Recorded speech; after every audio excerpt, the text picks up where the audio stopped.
யாரு அமைச்சர்னு யாருக்குமே தெரியாதுங்க. எங்களுக்கு மட்டும் இல்ல, இப்ப அங்க உட்கார்ந்து இருக்கிறாரு ஒரு டம்பி முதலமைச்சர், அவருக்கும் யார் அமைச்சர்னு தெரியாது. நான் சொன்னேன், ஏங்க நேத்து நைட்டு தான் தஞ்சாவூர்ல இருந்து வந்தேன், சொல்லி இருந்தா நான் அங்கேயே தங்கி இருப்பேன். போகும்போது நானு சேகர் பாபு அவர்கள், திரு சரவணன் ஒரு ஜாலியா ட்ரிப்பு போற மாதிரி தான் போனோம். அது போற வழி எல்லாம் நம்முடைய உடன்பிறப்புகள் கரெக்டா என்ன கொடுக்கணுமோ கொடுத்துட்டு இருந்தேன். காஃபி, டீ, ஜூஸ் எல்லாம் எங்களுக்கும் இல்ல, எங்க காவல்துறை அதிகாரிகளுக்கும் சேர்த்துதான். இல்ல சட்டமன்றம் கூட போது உங்களை பேசுறதுக்கு, நீங்க வர்றதுக்கு தடுக்கிறதுக்கு முயற்சி பண்றாங்களா? நான் சொன்னேன், அந்த அளவுக்கு இவங்களுக்கு எல்லாம் மூளை கிடையாது. அப்படியே நாங்க கேள்வி கேட்டாலும் அங்க அப்படியே பதில் சொல்லி கிழிச்சிட்டாங்க.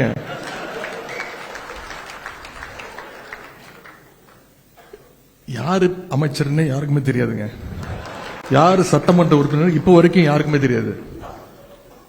ஏன்னா வேற ஒரு துறைக்கு நம்ம பதில் கேட்டோம்னா வேற ஒரு துறை அமைச்சர் பதில் சொல்றாரு. ஒரு படத்துல வரும்ல, நாம ஒரு கேள்வி கேட்டா நம்மளே ஆச்சரியப்படுற அளவுக்கு ஒரு பதில் சொல்லுவான் பாருங்க, அப்படிங்கிற மாதிரி. எங்களுக்கு மட்டும் இல்ல, இப்ப அங்க உட்கார்ந்து இருக்கிறாரு ஒரு டம்பி முதலமைச்சர், அவருக்கும் யார் அமைச்சர்னு தெரியாது, அவருக்கும் யார் சட்டமன்ற உறுப்பினர் தெரியாது. அப்படிதான் இன்னைக்கு அந்த சட்டமன்றம் நடந்துட்டு இருக்கு. இன்னைக்கு தொலைக்காட்சியில் நீங்க அத்தனை பேரும் லைவ்ல பார்த்துட்டு இருக்கீங்க. பொதுவா மற்ற இயக்கங்கள்லாம் ஒரு கைது விஷயம்னா ரொம்ப சீரியஸ் ஆயிடுவாங்க. ஆனா மிசா, எமர்ஜென்சி இதையெல்லாம் பார்த்த திராவிட முன்னேற்ற கழகத்துடைய கலைஞருடைய உடன்பிறப்புகள் இதற்கெல்லாம் நம்ம பயப்பட மாட்டோம். இந்த கைதுகள்லாம் ரொம்ப ஒரு சாதாரண மேட்டரா நம்ம எடுத்துட்டு போயிட்டோம்.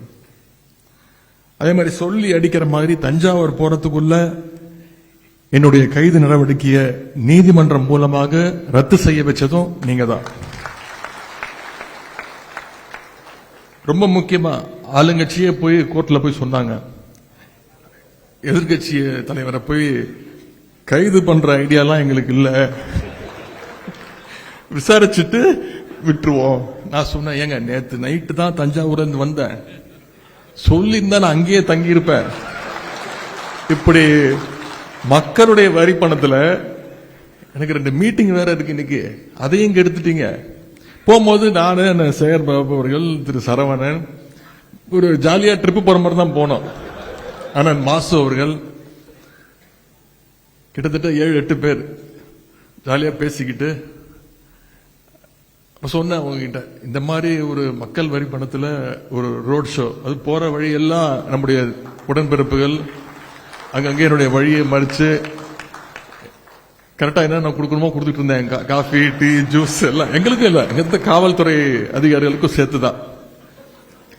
இப்படி ஒரு ரோட் ஷோ நடத்துறதுக்கு இந்த அரசு நமக்கு எந்த செலவுமே இல்லாம மக்கள் வரி பணத்துல நாம ஒரு ரோட் ஷோ நடத்திருக்கிறோம். இந்த அரசுக்கு நாம இந்த இடத்துல ஒரு நன்றியை சொல்லணும். தேர்தலுக்கு அப்புறம் கொஞ்சம் சோர்ந்து போயிருந்த நம்முடைய உடன்பிறப்புகள் இந்த டம்மி அரசு, டம்மி ஆட்சியாளர்கள் அவங்களுடைய செலவால, அவங்க பண்ண வேலையால மறுபடியும் நம்ம பழைய ஃபார்முக்கு உடன்பிறப்புகளா நம்ம இன்னைக்கு திரும்பி இருக்கோம். இதையெல்லாம் நான் என்னோட பெருமைக்காக சொல்லல, வழக்கறிஞருடைய பெருமையாகத்தான் நான் இது அத்தனையும் இங்கே பதிய வைக்க விரும்புறேன்.